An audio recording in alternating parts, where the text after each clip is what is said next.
Hi all, let's have a look at a game from the Sinquefield Cup, so being played at St. Louis Chess Club. So Rex Sinquefield organises this fantastic event, and many of the top players, including Magnus Carlsen, are playing in it. Let's have a look at Mamedyarov, against Wesley Zero in round 1. Great game. D4 from Mamedyarov. Wesley Zero plays knight f6. We have c4, e6, knight f3, d5, bishop g5, bishop e7. So far pretty standard. e3, black castles. Queen c2. Mamedyarov is up to something naughty here with queen c2. After h6, this naughtiness is really revealed much more. Mamedyarov could transpose into normal lines with bishop h4. For example, c6, knight c3, knight bd7 becomes a very standard looking position where white's thought to have a small edge. But Mamedyarov gives up that dark squared bishop. This must be home cooking. Bishop takes f6, h4. And I do find this rather, there's an undertone of extreme aggression here. Giving black the dark square bishop, hitting the centre, encouraging c5 with this flank move. You wouldn't think Super GMs would be playing like this, because surely black can really crush this with a central counter attack. It turns out here c5, then maybe g4. This could be the product of engine preparation.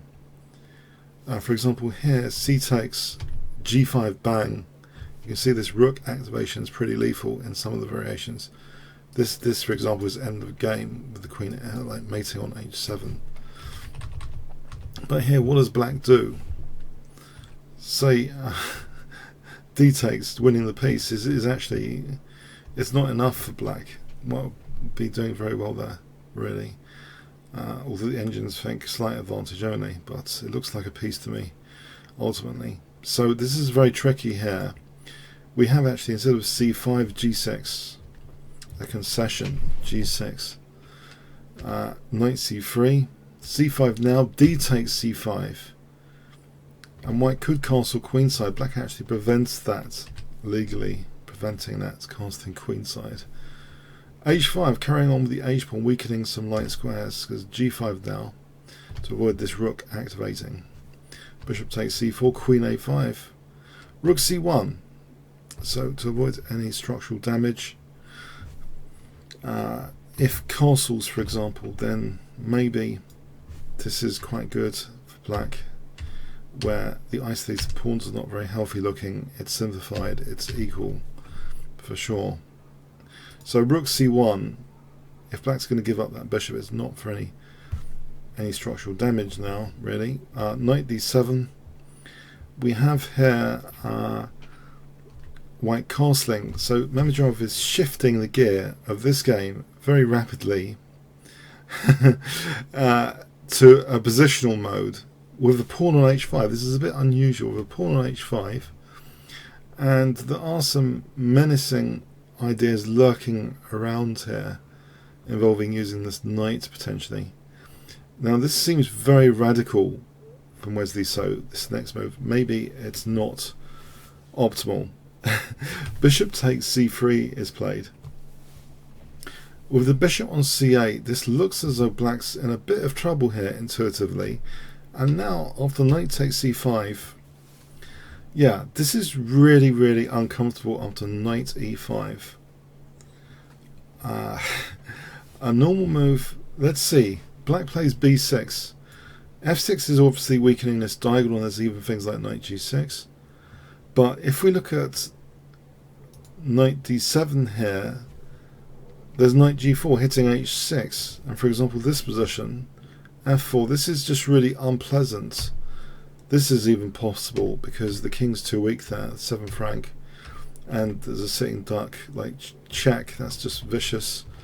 And here, instead of that terrible move, let's say the king goes somewhere else, then just using the pin is massive for white. So let's see how black treads here. I mean, if bishop d7, this is really curious. b4, knight e4, and white only has a small edge. So it's not that, actually. The key move here, believe it or not, is bishop d3.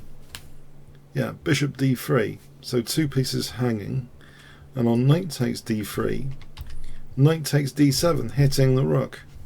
This is really massive for white, just winning the exchange. So it's very interesting. Bishop d7 just seems out of the question here, basically. Have a look at the pinned comment. It really does seem out of the question. And knight d7 runs into knight g4. So basically, what was potentially a massive hack attack is now preventative moves like knight e5, stopping black getting out of the box, basically. So bishop d7 doesn't seem to be palatable at all. Knight e4 here, rook c2, this position is also not ideal if a rook's coming to the 7th rank. This could lead to huge trouble for black. This position, if we look at this, for example, there's just no place for that bishop on this board, no easy place, and the knight's behind it, so bang, e4. Yeah, and if knight f6, again, there's no place for the bishop here. Look at this. It seems as though the bishop's being tortured in these variations. As the knight's holding the bishop, massive advantage. So this is really uneasy position for black. I think somehow it's gone wrong already here for black, believe it or not. So b6 was played, and this lets Mamedyarov now play f4, activating this rook anyway. So the h file was denied, but there's this f file, and the bishop would love this diagonal to be opened up. Knight e4, now really strong. Rook d3, this is much better than rook c2. Yeah, rook d3, central file, infiltration on d7 potentially. We have knight g3 here. Look at this. Again, this bishop's not happy. If bishop b7, we just harass it. And here, bang, knight takes f7. And this is a total disaster for black. This kind of scenario. It's just absolutely massive for white. There's lots of pawns to be taken here. For example, discover check and then taking the other one. It's just huge. So that can't be afforded. So basically knight g3 was played, not touching the bishop. It's awful though to have this from the opening. Rook f3, knight e4. If knight e2 check, strongest is actually not king f2, technically king h2, just leaving the knight kind of stranded. For example, here the knight's kind of stranded, and this desperate b5 doesn't really help matters. The knight's just ridiculous. That was a check there, pushing the king. The knight's just ridiculous now as well. So this position is just massively better for white. Yeah, so we have knight e4. White's pieces seem to be gaining in strength here. Rook d4, bishop b7 now, f5. This looks absolutely ideal to undermine this pawn chain and open up the bishop. Knight f6, so hitting the rook. Black's first threat of the game. If e takes, you can see the devastation. Clearly, rook takes f5, coordination on f7. This position is just no good after rook takes f7. It's just losing lots of pawns. The knight's holding up c4 there. So, okay, knight f6. We have the rook moving, it was attacked. Rook a e8, now f takes. This is just very nasty after knight g6. There's a bit of repetition for a moment, but now rook d6. Bishop d5 was tried here, which is transitioning into an unpleasant rook and pawn ending. If we look at alternatives here, if king g7, there's a really powerful move in knight d7. Knight d7 is good there. So let's see this position. Knight takes, rook takes, and winning the bishop. Yeah, knight d7. What does actually black do there? On rook f7, knight takes f6. Rook takes. Yeah, we're just winning that bishop again.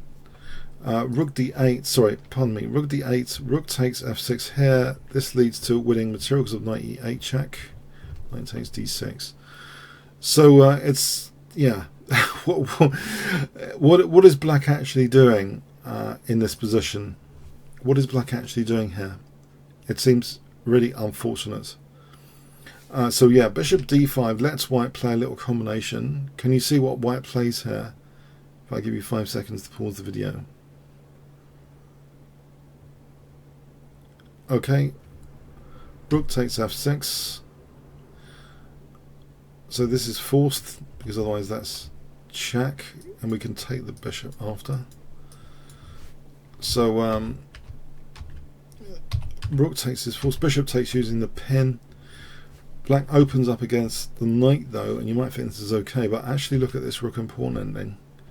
Check is not played, rook takes h6 is played, reserving the check here, and we transition into a key position here after rook takes d2, b2, where white has to play a very accurate idea, otherwise it's just equal.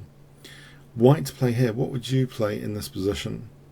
If I give you 5 seconds to pause the video here, very instructive move by Mamedyarov. Okay, king h2. Yeah, if g4, it's really not enough because, for example, taking, there's rook a5 here. And this would be a winning pass pawn if that's taken. The king's not, it's too far away. Otherwise this position is just dropping, it's going to be equal. That's going to be nothing there. So by king h2, avoiding this kind of disaster scenario, we have now, you might think it's a reasonable race situation, but not really actually, because the black king is in a sort of mating net potentially. We see that soon after repetition here. Check. Now check, yeah, if king g5 then there's g7 winning, so the king's pushed back there, rook gets behind that pawn. Now okay, now h6, there is a check here winning that pawn, so white is careful to stop any checks and any idea of sacking the rook or whatever. This is important. Rook c1, now h6 threatens checkmate as well as the pawn.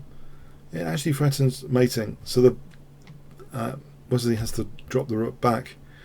The pawn's lost.